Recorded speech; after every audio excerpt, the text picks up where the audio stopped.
From Crosby Village to your radio. Bliss Radio.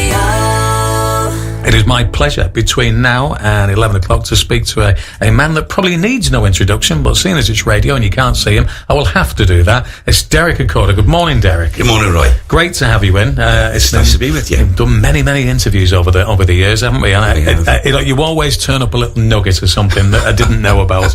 Now, before we talk about you know what you are famous for, last night, my wife was in work, daughter's downstairs, and she said, we've got to watch Celebrity Big Brother, because she loves all the, you know, when they're first coming in and what have you. And, of course, you did that last year. Was it last year? Last year. And I was looking. Did you watch it? Did you see them going in last night? Yes, I did, yeah. Where did he get these people from, Derek? Where did the guy that wants to look like the Ken doll? Well, yeah, that's myself. Maybe all the viewers have thought, what the heck? Yeah. You know, to do that to themselves, you know, there's got to be something going on in their mind, their thoughts, to allow themselves to be, whatever you want to call it is, after the job's done. Yeah. What do I look like? Well, you look absolutely out of this world. You've mutilated yourself. Yeah. For me, you know. Absolutely.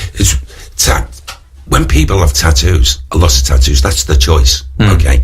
But I never dreamt that anything uglier than a bad tattoo could ever come along. There's some very delightful tattoos that I've seen, but this really, it scrapes the bottom out. It is. I mean, but I suppose you could arguably say, Derek. I mean, it's what the person that would do that must have been so unhappy with themselves in the first place that they felt as though they needed to completely create an absolute, not just a new persona, a new physical existence, you know, with all the surgery. Yeah, I believe so. He's well thought it out, because it is totally different. There's nothing quite like it. Maybe others will follow again after this, you know. He's the starter of it, a trend. Yeah. You know, like ladies who go for different procedures. Yeah. You know, all kinds of procedures. This might be the next. Oh, God, I hope not.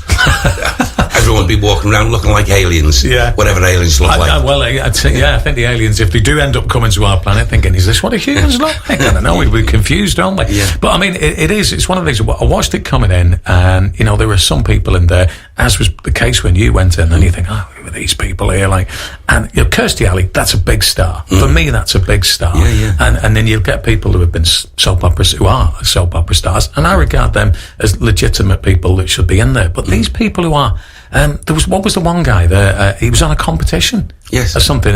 He got married or something. Yeah. And for me, then that's no different than putting, I was a contestant on The Chase or something like that on. These aren't celebrities. These are people who haven't worked in television or worked as a form of entertainment. I've got to agree with you totally there, Roy. However, now knowing the workings of it, of course, I'm only allowed to say so much, but I would say that when they go into panic mode, meaning the production company or the channel who put it on Channel 5, and it gets closer to the show being aired, they go into a panic mode if they haven't signed up. Ones they have actually wanted to get in. Right.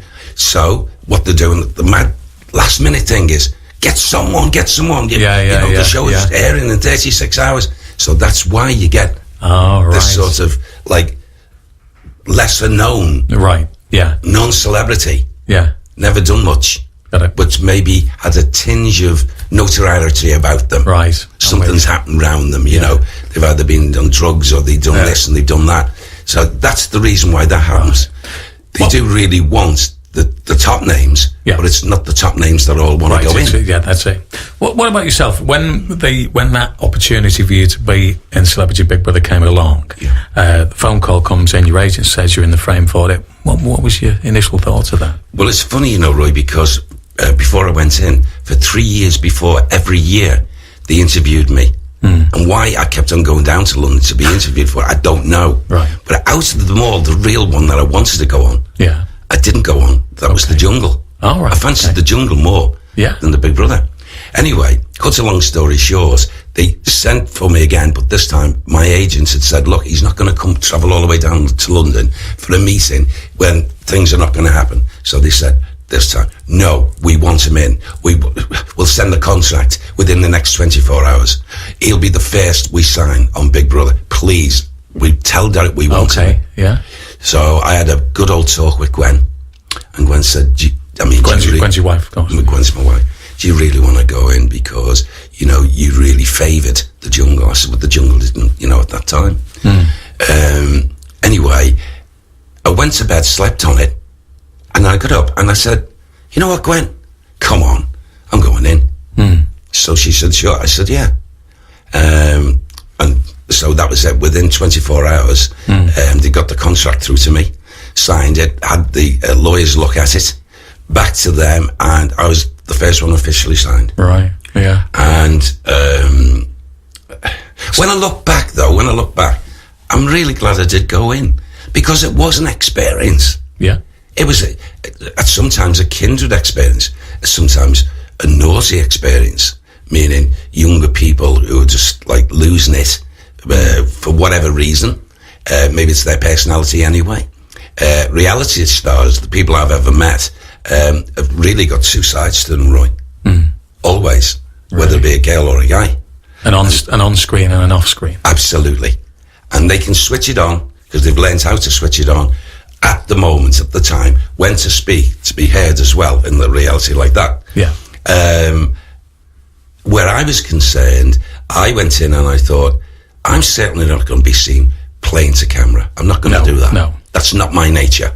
And I managed it because I had a good friend in there with me. I'd met him for the first time, Sean of EastEnders. Oh, yeah. Now, Sean was quite a quiet guy. And when it was all kicking off, Sean and I made a quiet plan that let them get on with it. And what we used to do together, whether it was raining, sometimes it was raining, we'd go out and walk around the garden and talk about things like football. Yeah. Because he loved football as well. And so we didn't engage in all that. Now, maybe the company who hired us thought, oh, we don't want them to be kind and nice and stuff like that. And these two are doing this. So they had to try and ruffle our feathers, both Sean and mine, by getting us up in the diary room and asking us, are we going to do this? Are we going to do that? And we were both very honest with them. And in our own way, his way and my way, we told them, no, we want to continue being the way we are, and that's the way we are in life. Whether they like it, they have to put up with it. But sure enough, we got through, and when we look back, I didn't make any enemies in that house. Maybe there was one at the end when she felt slightly let down, Sarah Hardy. I tried to help her for the first week and a half. I really did. I studied her because I knew there was problems, trying to help her. But she did something that was just, which I'm not going to mention over there, but she did something that to me was like really unforgivable. Right, okay. And I said, well, I wash my hands of you now, in that sense, but in better words. Yeah. And then, of course, she then turned and behind my back and saying this, that, and the other, and what have you. Yeah. And yet there she was being helped. But a lot of the team, the housemates, were all saying afterwards, you know, you did everything to help her. And I said, well, yeah, okay. But other than that one spark, I just wanted to go along, have the experience, let these people know. How long were you in for? 3 weeks, 5 days. Did it feel like a prison sentence, or was it for the most part a pleasurable experience? Well, I was asked by all the papers afterwards, you know, after the show, and I just put it down to two simple phrases, really. One, it was a holiday of sorts, but at times it was a very bad holiday. Right. And other times it brightened up. Yeah. Well, the papers loved that. They absolutely loved that. Again, I don't think the network liked it. So what? You know, I'm telling the truth. I think the thing is, when you were talking about the characters that you're talking about, I mean, I've known you for a long time, Derek, and we've done so much radio over the years, and I know what Derek Acorah is. And so when you go on that show, you've got nothing to prove. You've already been in the public eye and stuff like that. Whereas I think when you get the lesser celebrities in, they know that that's their one shot, and they will be as controversial as they possibly can and horrible. And I think to myself, well, if you are going to be a famous person? Wouldn't you want to be famous for some kind of ability, for something you've done, and not for just being a nasty, vindictive, backstabbing individual? Well, I agree with that. I did say to one of the housemates, a young lady, heavily tattooed lady, she had a very lovely side to her. It was like a Jekyll and Hyde. Funny, come 4:30, 5 o'clock. Yeah. She was a wonderful girl. You could have spent time in her company all the time. She was so sweet about people, nice and kind. But when that got to that time on a clock, she'd go missing, maybe into the bedrooms, change and what have you, and then you saw a different person altogether. Wow. Oh my God. It wasn't just her, there was a number of them. Sarah was similar. And I thought to myself, well, that to me, if I mix in with that, that would take me out of balance. And God knows I would hate to be seen by anyone who's known me over the years to being argumentative and shouting and wanting to cause, murder. And so basically it was a way.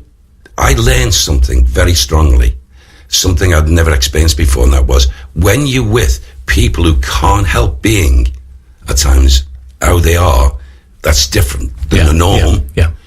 I learned how to cope with that in those 3.5 weeks. So I learned something very, very strong, even for myself. Would I be different after coming out with people like that? No, I'd understand them more. Yeah. And see where it stems from, where it comes from, what kicks it off, what starts that like negative side from the positive. I learned a lot. Yeah. And I realised that I always thought, Gwen always used to say I'm quite a tolerant man, but at times I thought, well, you know what? I must be quite tolerant, putting up with some of the stuff that was said, to me. Yeah. And because I think the worst thing about Big Brother as well is that, because of the way it's edited, you could say something that could quite easily be taken out of context. Oh, very much just so. Just a little bit of editing there, cutting it off before you finish the sentence. That happens exactly. That happens exactly. And, you've got microphones hanging even from the toilets, not cameras. You go to and I thought, what is this? Yeah. He knows in the toilet, and you do your normal bodily function. It's embarrassing to think. I mean, I pointed this out to some of the females, and they said, "Oh my God, we never thought about that." No. So they kicked off quietly. And when anyone's going into the toilets to either sit down or whatever, you turn that off. And I think I helped there. Because it was switched off. That's crazy, isn't it? Yeah. Of this, we've got to take a break in a sec, Derek. Of this, as I say, we were watching it last night. Who's your odds-on favourite? Who's likely to win that? I mean, Sally Morgan, of course, is in there. I mean, well, you've not seen Sally because it's only going in yet. Yeah. If Sally likens herself to the housemates, she's going to have a very good chance, actually, I think. Okay. I can't say not one of them should win it on what I've seen up to now. Yeah, sure. But as we were talking earlier on about the American star. Yeah, Kirstie Alley. She was lovely. She was great. If she is what she purports to be now, the way she is, I can see Kirstie Alley winning it. I thought that, yeah. Derek, we've got much to talk about, actually, not least the World Cup as well, and some of the things that came to be as a result of your predictions on that. You are listening to Bliss Radio for a Friday morning. It's Roy Basnett here right through till midnight. Midnight? Yeah. Well, that's a long one, really. A good wage packet, wouldn't it? Yeah. Through till midday. My guest in the studio is Derek Acorah. We've got more to speak to Derek about in a short while.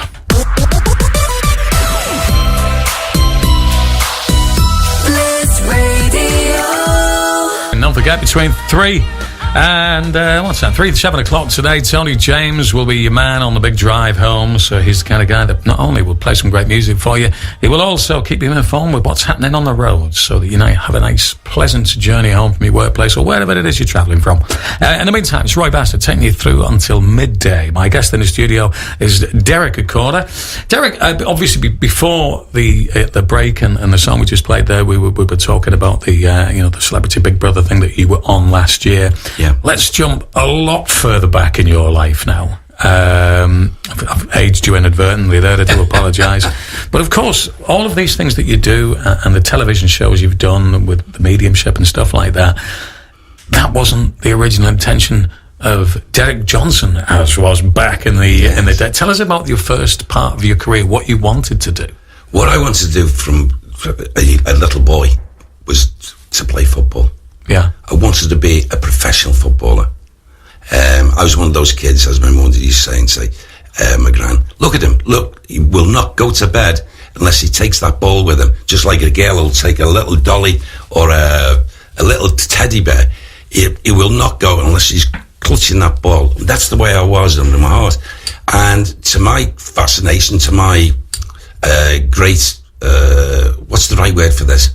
I never believed, even though I wanted to be one, that I would be football, one. Yeah.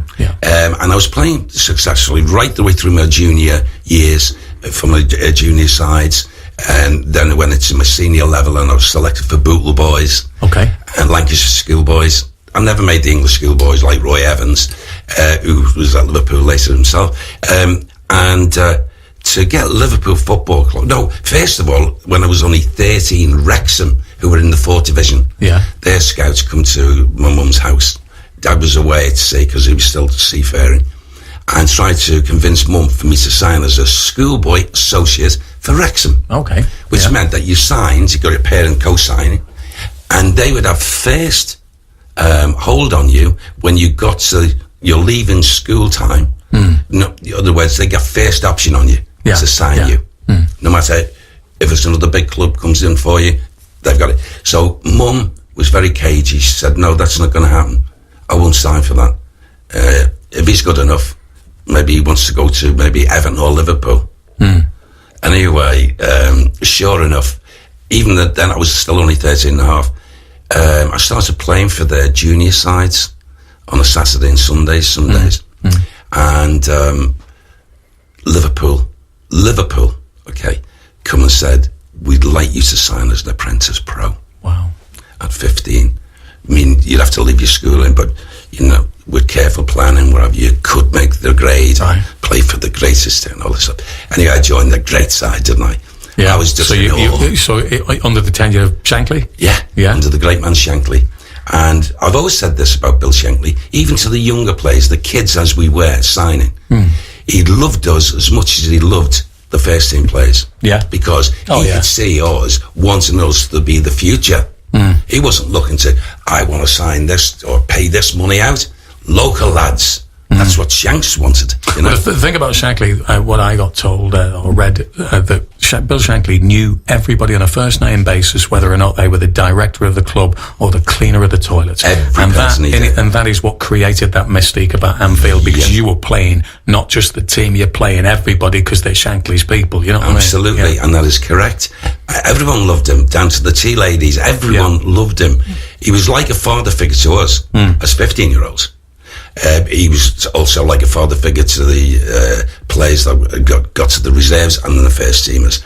In those days, they didn't have squads. They had first team or reserves. They didn't have like the squad type of thing, and the coaching was different anyway. But looking back, it broke my heart when I was told that my services were no longer. But there's a number of clubs that wanted. This was Shanks sitting in his office. Look. Yeah, you know what? I want to see it one day that I'm letting you go, but I'm letting you go to a good club where if you do it there, who knows, son, he said, we may have to come out and pay for you. Right. He said. Yeah. And look what they did with Kenny Dalglish. Because Kenny was with me when I first signed for Liverpool. Wow. And he went home homesick. He didn't want to stay.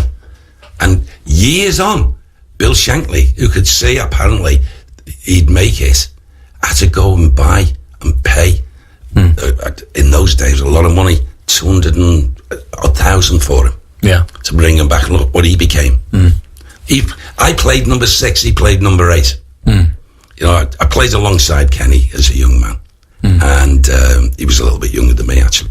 And it was just, it broke me heart. But I left the club. Where did I go to? Wrexham, who originally wanted me. Yeah.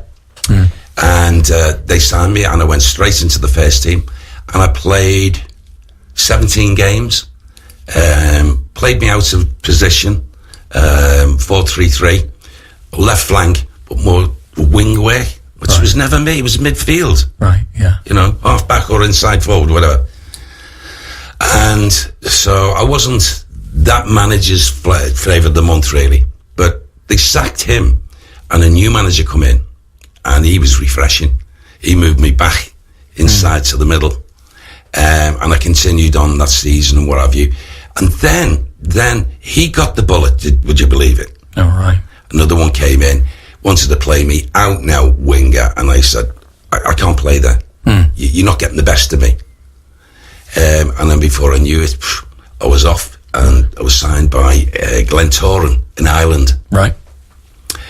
Who was there, who got me over there. The Golden Vision, Alex Young.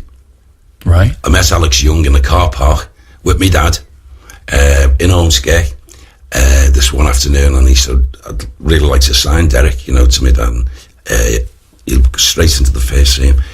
And if he really does it, he said, the bigger clubs will come for him later on. Played for him, okay, signed. That full season, a good season it was for me. He moved me to attacking midfield, scored 17 goals. Wow. And at the time of my life, I was enjoying my football, and I was getting better. What happens? Just amazing. Next, he gets an injury, poor man, and they retire him. So, where he was player manager, he left, brought this Irishman in. Right. Same thing again. I was successful where I was. And he moved you down He the moved me position. back. And that was it. I came back from over there. Yeah. And I had spells with different teams, and then I got fed up. And the FA people sent for me, because you're under the union, you're paying union money to look after players when they're out of the game. And they said, we've had so many inquiries in Australia for you. We've had one from South Africa and 2 from the States. Wow. Now, around that time, the States football was just starting. So one was, I think it was called Vancouver Whitecaps or something like that. And another one was, can't remember it. I should remember it. And I was going to go to America, and then at the last minute, what happens is, gets in touch with me again from Manchester. These people, I've told them that you're going to sign for the American one. And the coach is coming over next week. So they double the offer of pay, full-time pay. I'd be the only player full-time at the club. Okay. The rest were part-timers. Yeah. They gave me a house, bungalow, Yeah. a brand new car. Now, I was just like, at that time, a newly married young man, little boy. Yeah. And these extra things meant a lot, you know. So I signed for them. And I was there successfully for 4 years. We lifted 2 leagues, a cup, a summer cup, and I was nominated as Players of the Year in the second year across Australia. Wow. And then what happens to me? I don't know. Injury. Oh, wow. Left knee, ligament, bum, out the game. Out the game at 26, 27. Right. Should be at the prime of my game. Like all footballers. Then, what to do? The club said, we'll put you through coaching. Go for your coaching badge, which I started.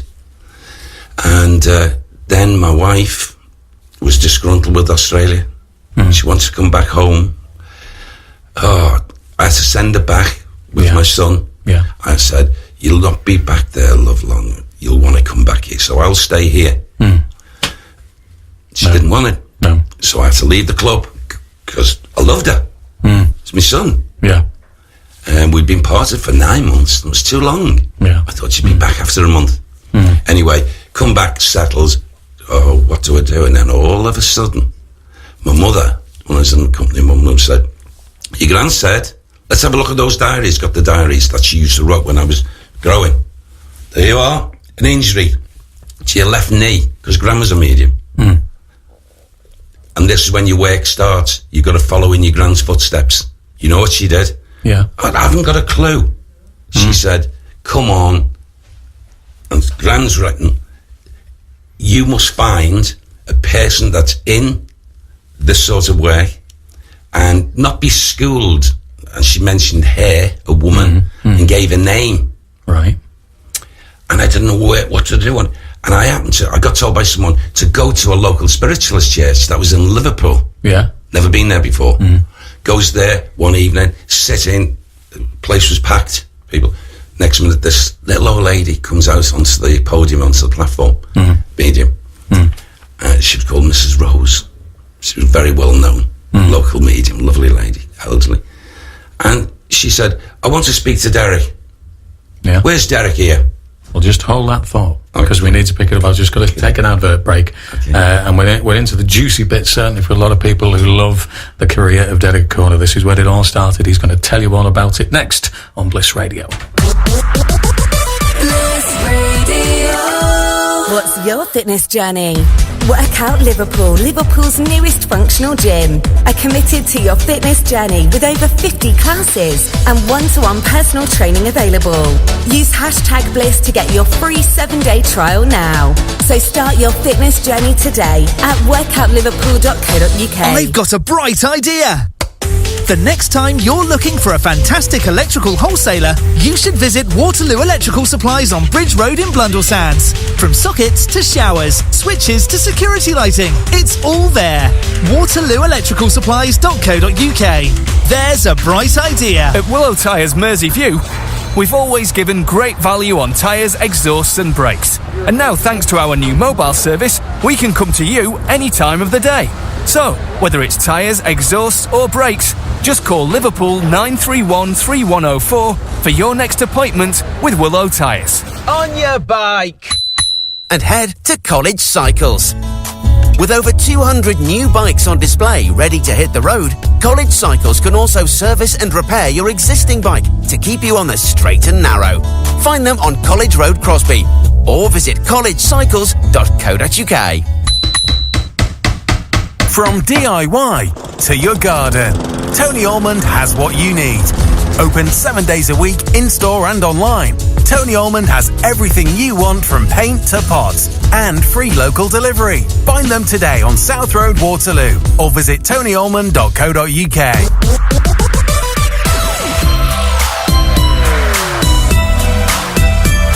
From Crosby Village, Bliss Radio. Sweet darling. Crybaby on Bliss Radio 4. Are you going to finish or what? Singing all over me there when I'm trying to talk. Anyway, Below My Faith on Bliss Radio. As well, you know, if you are a regular listener over the last few weeks, there was a lot of diversity that happens here. Many, many different kinds of shows. And sport is not left off the agenda. So if you are listening to Bliss Radio tomorrow between midday and 5 o'clock, Liam Cargill will be here. He's your sportsman. He's listening at the moment. Good morning to you, Liam. And he will be keeping you updated with what's happening in the world of sports. Always a busy afternoon on a Saturday. So make sure you check him out here. Bliss Radio, the sports show with Liam Cargill, from midday till 5 o'clock tomorrow. In the meantime, my guest is Derek Acorah in the studio, a man who can relate to sport, but we won't go down that route at the moment because we've already talked about it. We are talking about you. You've come off your sporting career. You were a footballer with a good degree of success there. You get an injury. Was it your grandmother? Who had this gift, if you like, of mediumship, says it's time for you, it's your calling. You go to a spiritualist church, and Rose, was it this lady? Old Mrs. Rose. Old Mrs. Rose says, where's Derek? Pick it up from there, Derek. She's out. There must have been 60 people in this little spiritualist church, and I was virtually at the back.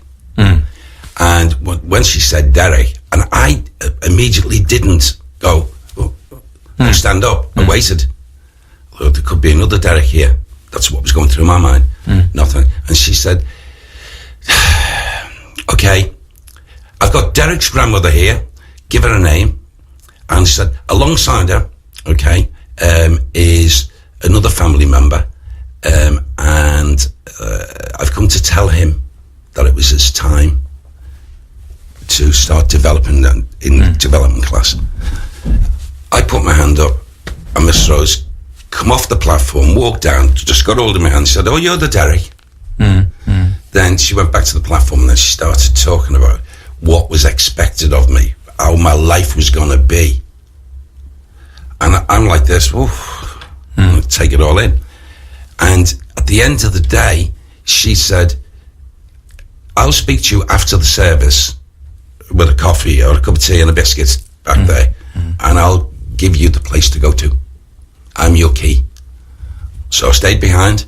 Boom. Sure enough, not that church where she was, there was another church in Allerton. So I went to start developing there, and it happened quickly.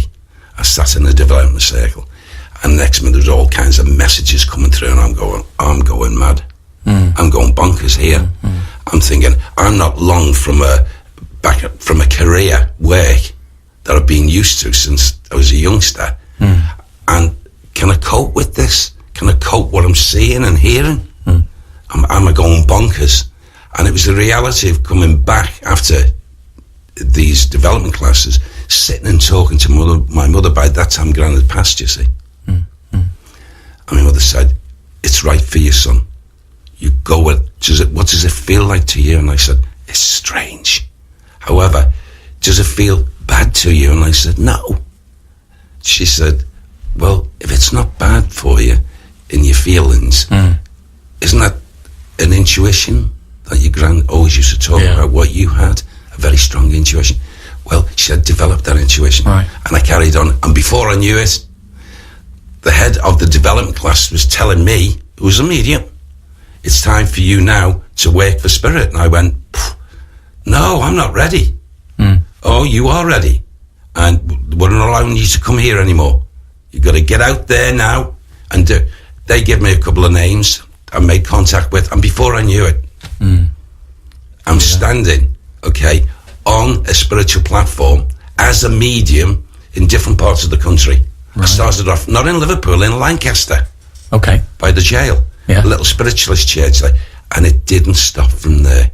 I can't imagine, Derek, that you finish your career and then all of a sudden you're doing this, because there must have been, in your time as a footballer, this must have been happening. There must have been, as I say, were there any examples of things that happened? In Australia. Still playing football, enjoying me football before I got the injury. And two of the players on the side, had two English girlfriends who they later were, next season, they got married to in Australia. And they worked in the only optical glass factory in Adelaide, South Australia. And what the jobs were, I don't know, but they worked shifts. And this one particular day, we're all out having like barbecues, the wives, girlfriends, boyfriends, and the guys were talking about the game coming up, at the weekend and whatever. And out of the blue, I looked at these two ladies who were going to the barbecue and picking stuff up onto the place, and I said, do you work together? I didn't know anything what they did. Right. And they said, yes, why? Do you work in a factory? And they looked at each other and said, yes. I said, it's to do with glasses. Yes. Why?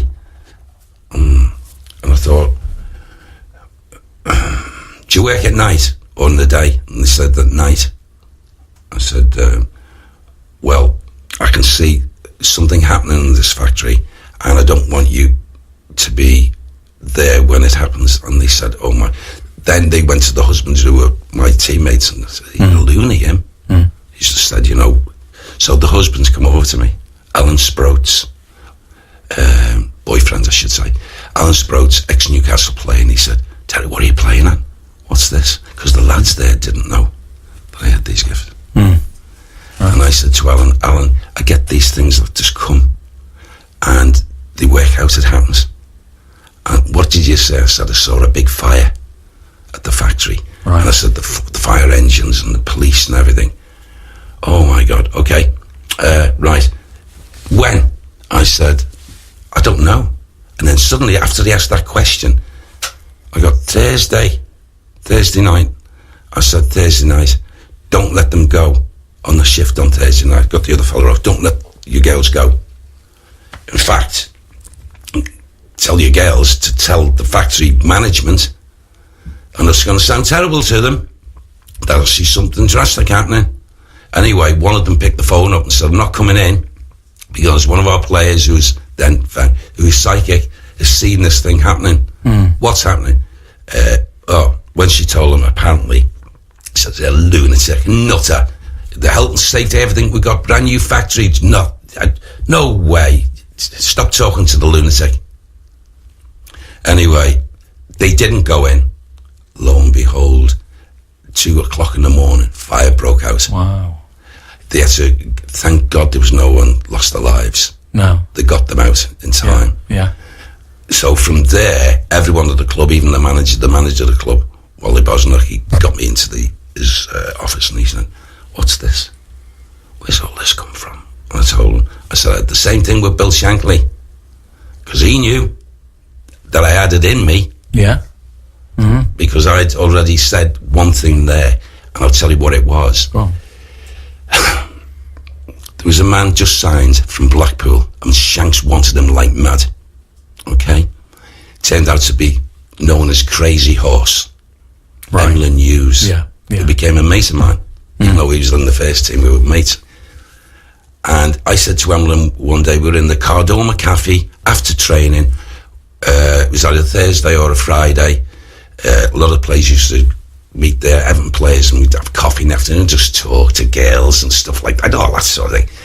And I said to Emlyn, I said, what car do you drive? And he said, well, at the moment I don't drive any car, but I'm going for my new one on Monday. And I said, all right, why? I said, I've just seen something. I said, just be careful driving this car. I said, is this car going to be blue? Yeah. Why? And I said, see an accident. What are you talking about? Yeah. The same thing with Emlyn. Yeah. Anyway, he listened to me, but he still went for his car in Liverpool city centre somewhere, and alongside him, okay, Bill Shankly had said to Bob Paisley, go with him and come back to the train ground Melwood in his new car, and he can pick up training.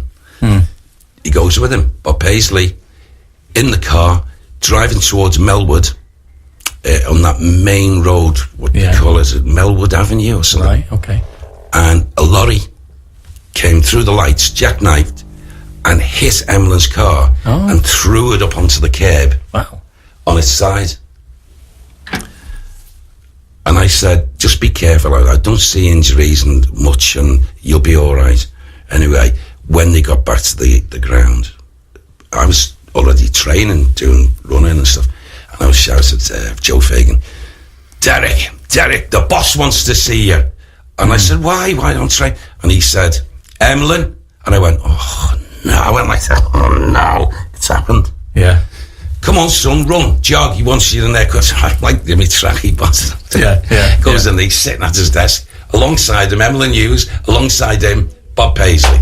And the boss is sitting there and he said, son, come here, come on. Now come tell me about what you told Emlyn Hughes on you signing. He's a good lad, he said. And he's told me what. And I said, I looked at him and I said, did it happen? And he went, Anyway, I said, but you're not injured. And Bob Paisley had a little gash there and a little scratch there, but other than that, they're okay. They were fine. So the boss listened to it all. I said, I've been a developed psychic, but only developed to a while. And this is what I want to do. And he said, he said, you're a footballer. You're with the greatest side in the world. We'll prove this. You don't want to be a psycho. You want to be a footballer, don't you? For the Reds. And I said, yes, boss. Yes. I was nearly crying. Yeah. Anyway, he said, okay, Emlyn, join the squad. You know, get out there, loosen up, tight. And so I said, can I go, boss? He said, no, you stay here. So he said to Bob, you go out as well, Bob. So he waited till Bob closed the door, and I went out because he had a window, and Bob Paisley looking through it, going, yeah. Anyway, I'm the other side of his desk, and he said, come round here. And I thought, he's going to hit me. He's going to whack me. So I walked round and he said, pull your chair alongside you. Then it just shocked me.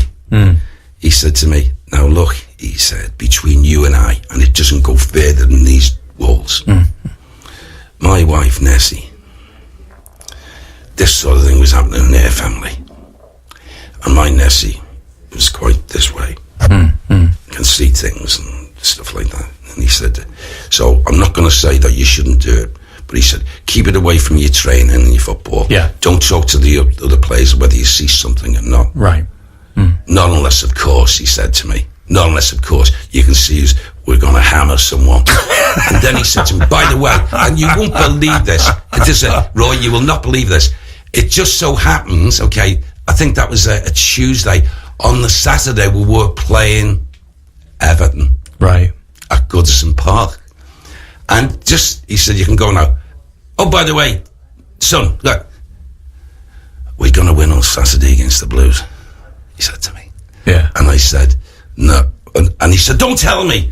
You didn't know. I didn't hear that. He said, go straight in. Yeah. And I know he knew what I was going to say. Right. And it was a 1-1 draw.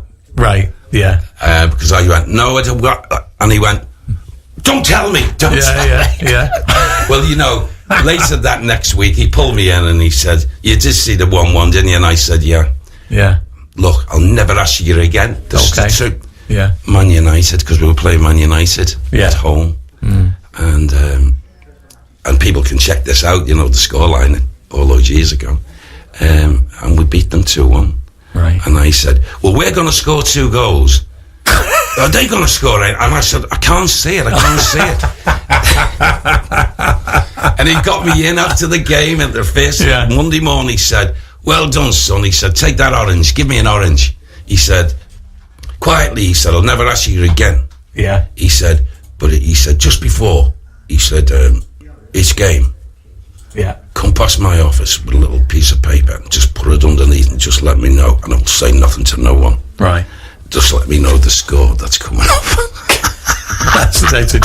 Jenny, we've got to go to the news. Okay. If you don't care for another little 10 minutes after it and that, because you've thrown my schedule out because I've ended up talking too much stuff to you today, but it's fascinating and I love it. Right, okay, ladies and gentlemen, it is Bliss Radio for a Friday morning. My guest in the studio for a short while longer is going to be Mr. Derek Acorah. But don't forget, we've still got Dave Lang, who's going to be popping in to see us in a short while as well to give you a bit of advice if you've got a little strange, irrational fear of something.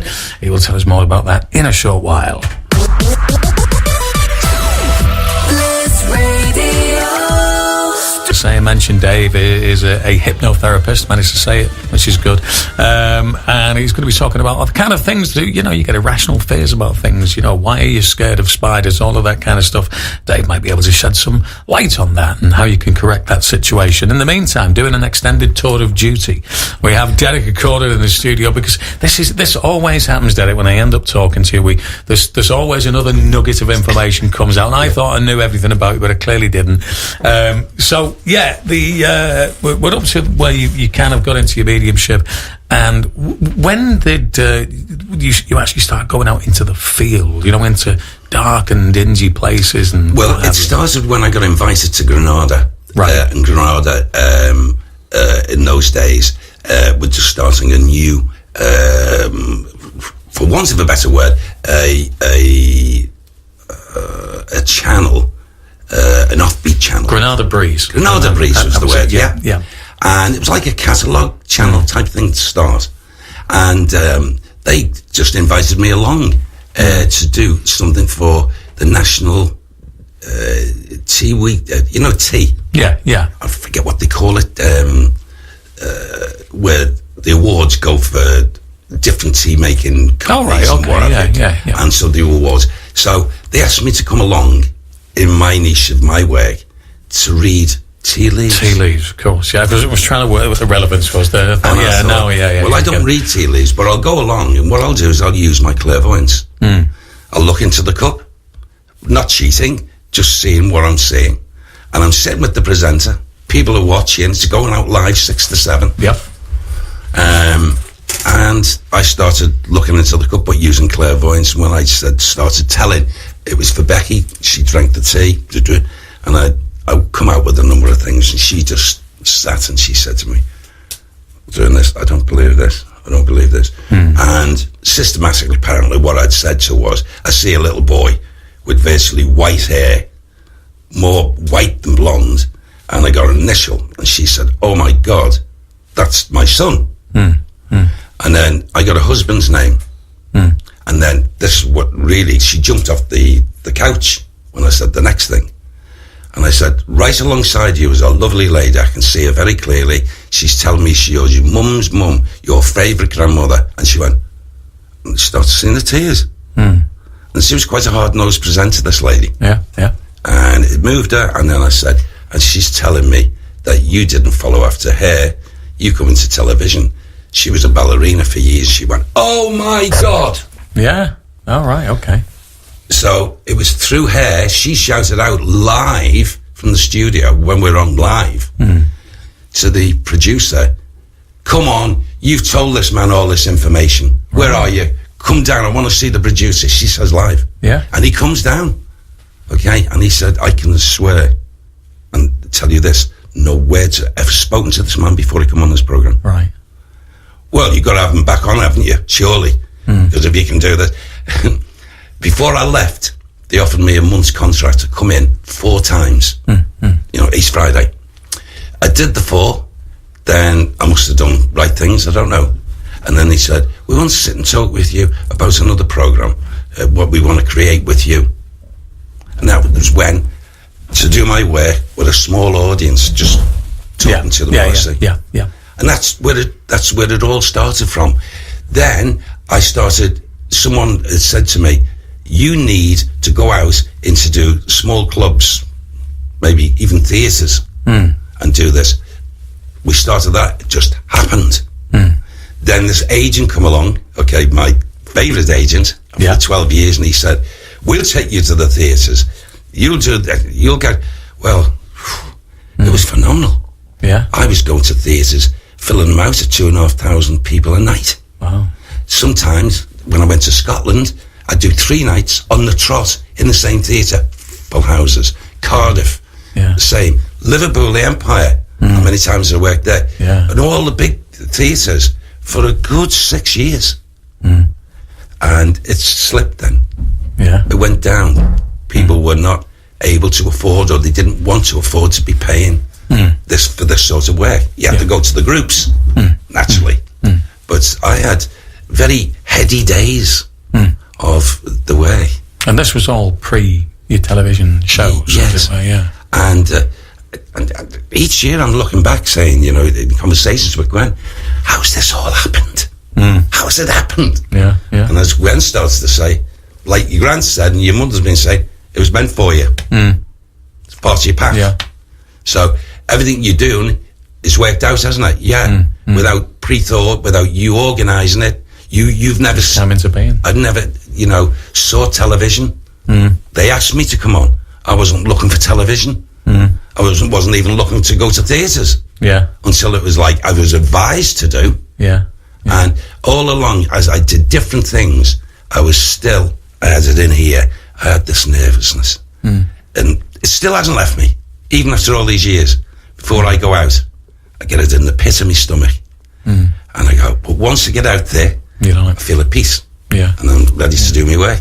And, you know, amazing to me and my family, my brothers and sisters. And when we talked, I've got family who live in different countries. And when we talk together, oh, Derek, we saw you on this. Oh, Derek, we saw you on that. And it's amazing. We all knew you were weird when you were young. Yeah. We weren't like you. You're like Gran. Yeah. So I accept that word weird, because not being weird, they love me, but weird that we're not like you. Right. I see. You know? So you mentioned obviously the television stuff, and there was Most Haunted, and of course you had the Ghost Town show, which was it was a Marlene class, was Marlene, and Daniela Westbrook, all that. I mean, what was it? How was there? What were they like with you? Well, it was amazing. Those 2 girls were women. Let's say Daniela was the first in the first series before Marlene came on. So there was 3 series of it, and she came along, and she, in her interview for the presenting job, she said she hadn't had much experience, paranormal experience, or she'd never really looked into the spiritual, but she had seen me on certain programs and thought, words to them, I think he's real. So I'd be glad to come along and learn from it. Right. Okay. See it firsthand. So they asked me how I felt after me meeting, and I said, yeah, I get on well. And it happened. Now, similar happened that was after Daniela, with Mylene, who I was only speaking to the other day. I speak to her regularly. Yeah. Mylene. And she said very openly she'd had experiences, but not a lot. But it would be a pleasure for her, similar, to come along like Daniela and learn from it and see whether it was real. So she was employed to do that. She absolutely adored ghost towns, more so than Daniela. And when it comes to do what we call the doorstep divination, it sent her crazy, because she'd sit in the car and I'd say right to the driver, we'll just drive round, no matter where it is, we'll have a follow car with camera. This is all organised. And it's where I say, stop the vehicle. I get out with Daniela, get hold of her hand, and I say, this is the house, or this is the flat, or this is where we're going to go. And we would, unsolicited, knock, it'd be her speaking, knock or ring the bell. People, I'm Mylene Clark. Yes, I know who you are. I'm Derek Acorah. How can I help you? Derek, this is where you take over. I said, well, look, I said, I would love absolutely to... First of all, I'll tell you this. I know you've had what we call spiritual activity in here because of being led to this place and the waiting, you're waiting. Yeah, I have. Would you want us to come in and find out who this... We'd love you to. And we never got turned away from anywhere. Really? Whether it was a pub, an inn, a house, a flat, a business premise, where when we actually went in, I'm talking, and all the paperwork would have started flying everywhere in front of, and the producer saying, get the cameras on, will you, for God's sake, this is happening, the phenomenon's happening here. Of course, the staff that were in there jumped out the seat, got away from it. Right, yeah. And there was a microphone they had up like this, and literally was lifted up in daylight, like that, and slung across. Wow.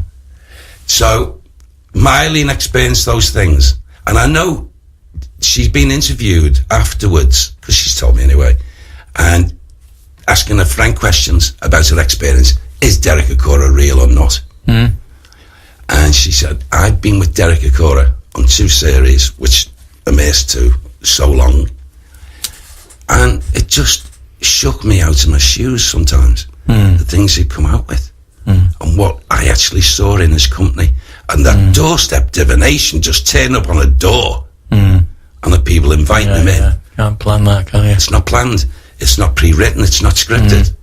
Well, Living TV loved it, so much so that, would you believe, in its 3rd series, Richard Wolfe, who was the head on show there, got me down to London just to tell me, to tell me after lunch that Most Haunted in this series, the last 5 shows, and there was 12 of them, was beating Most Haunted in the ratings. And that was their flagship, as you know. Yeah.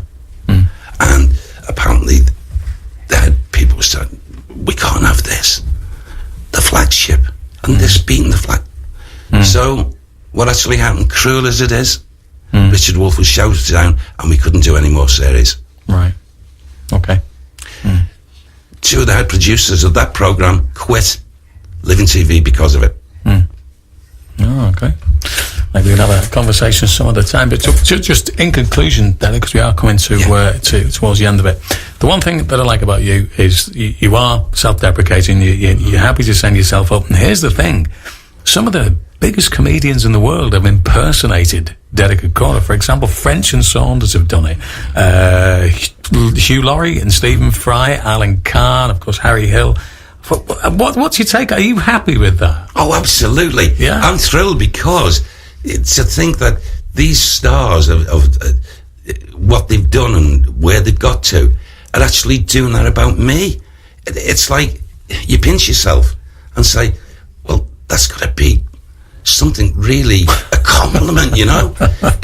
What did you think when Dawn French? Was it Dawn French? Yeah, Dawn French played you. Oh, it's hilarious, absolutely hilarious.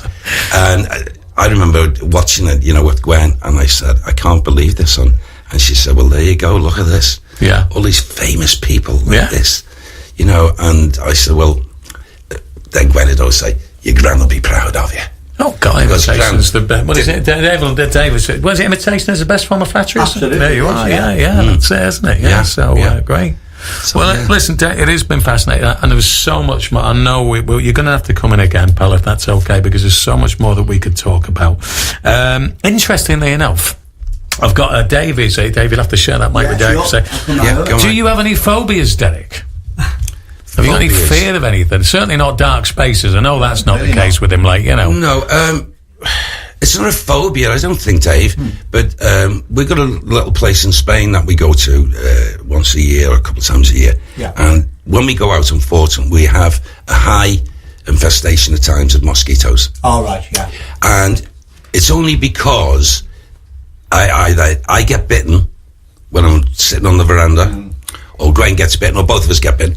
And for what they do to you and the feelings and stuff like that, I don't know, I haven't got a phobia about them, but I just want answers. How did you get out the situation of not putting yourself in a position where these terrible crawlies can do what they do to you? I suppose the only answer is not to sit out. Well, there is that. There's some stuff. It's not a product placement thing, but somebody told me that is it Avon do some kind of body spray, and apparently the SAS use that. Really? The SAS? Apparently they do. The SAS use Avon. Yeah. Whether that's true or not, I don't know. But if it's true, it's wonderful. And if it's not, it's a great story. Yeah, absolutely. Yeah. Splendid. Listen, Derek, just before we go, you are doing a little bit of an event at St. George's Hall on the 8th of December. Tell us about that, if you would, please. Right, well, it's one of a few that my company now are doing. It's Ghost Events, which comprises of a number of people, specialists in their field of work. With the one in Liverpool, we've got a great guy who calls himself the Ghost Finder General. Okay. Jimmy Devlin, up in Scotland. Right, yeah. And we've got a number of other people, and there's also a medium, a Scottish medium. I can't wait for her to come and work alongside me. Right. Okay. Because she's great. She really is. She's a genuine medium.